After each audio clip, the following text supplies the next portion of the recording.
John Hampshire here from JH Coaching, and today I wanted to talk about how you can learn from the past. And it's worth thinking about the recent past, the last year or so, and how things went, and maybe how things didn't go quite so well. And also thinking about your distant past, like when you were at school, for instance, and you sort of know also your personality, and think about what you were good at when you were at school, and that might give you a bit of an indication as to where your strengths and weaknesses are, and a sort of new angle to look at your goals and how you might focus your training. So I wrote this blog article here, and it goes into a lot more detail than I'm going to be able to do here. So, but basically, the thing to do is to look at the at hard data that you've got recorded. So if you use a heart rate monitor, a GPS device, power meter, and you record that data in an online diary such as Training Peaks, Garmin Connect, Polar, Sunto, Moves Count, or whatever, then look back at that information, and before you start trying to remember what went well and what didn't, because your memories can change over time, as I've certainly found in my sporting life. I thought certain things had happened in a certain order, and actually they turned out to be totally different. If you want a more objective view that's sort of subjective, then you can ask your friends and family what they remember, and they might actually be a bit more positive about things, like, say, did really well in that event, whereas you might think that you'd struggled a bit. So, and if you can hear the panting, that's the dog. Okay, sorry about that. Right, so a good place to start is to look at the training volume over a period of time. So you can get this, most apps like Strava or Training Peaks or Garmin or whatever will give you how many hours a week you've trained over a period of time, or how many. You can use values like the Performance Manager in Training Peaks, which gives you a more sophisticated view, but hours is a good way to do it. Actually, it's surprisingly good, because most weeks are very similar. And so if we look at this chart here, you can see that this athlete had in 2017 managed to train quite a high volume, which didn't really repeat, but they had a bit of some downtime, and then a period of reasonably solid training in towards the end of basically the August-September time of 2017.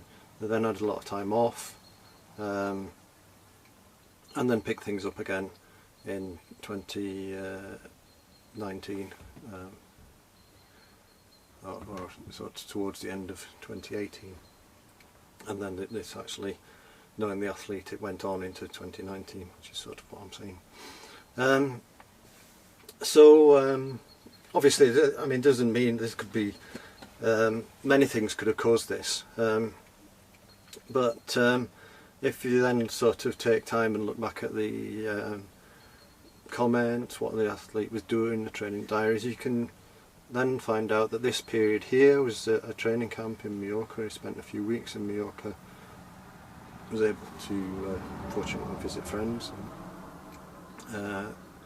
That time of year the weather's great for cycling, and then he got back and actually got quite fit during this time period. In November he bought a house, and which explains this period of downtime and sporadic exercise. And then he decided to get a coach towards the end of 2018, and that sort of spells a period of consistent training. And so if we mark on the events that that he might have done during that time, you can start to see whether he did well in certain things and not in other things, and you can do that for yourself, and it's a great way of sort of building a bit of objectivity into what you're doing. You can then, once you've got this, you can start to look at how intensely you were training over various periods of time, and you can look at the profiles of heart rate or power or whatever. So of those periods of time that we looked at, you can see that when he was in the Mallorca training camp in the spring of 2017, he didn't do a lot of high intensity training. It was all mostly sort of low intensity zones 1 and 2, and if you're not sure about training zones, then there's lots of great apps, lots of information on the web, and also if you look on our website you find some information about how to use a heart rate monitor or a power meter, and or if you want to just email me and I'll try and help out. In January it was a bit more high intensity. You can see that the proportion, of zone 3 and 4, even though it's sort of lower on the chart, it's a higher proportion of the training, so on average the intensity was higher. And then here in May things start to go a bit wrong, and which it doesn't really show from the heart rate, but if you look at the, I think I've got a zoom in of this one, maybe you can read, maybe you can't read, it's not very good, but the amount of time, if you look at the durations of time, the overall duration's gone down quite a lot, and when you combine this information with the calendar, then you can see that the time in zone 2 and 3 is actually supposed to be time in zone 4, so he's not been able to to hit the sessions that were planned. So we looked into this and found out that I think we were quite concerned that it might be some sort of overtraining syndrome, but actually he's just got a bit of some sort of illness, which, I mean, still required some rest, but he's getting over that now. So as you can see, it's really, there's no hard and fast rules for how to go about this. You just need to do a bit of detective work. First look at the big picture, then look at the details, and then look back at the big picture, see if it makes sense, and whatever else.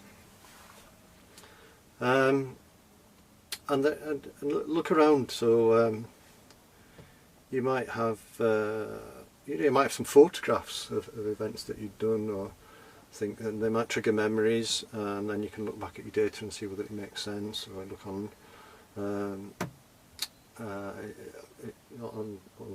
Strava is a good thing. If you look at your peak performances, a lot of apps now pick out your best performances in a given year, and you can use that information to see what you were doing at that time, to see whether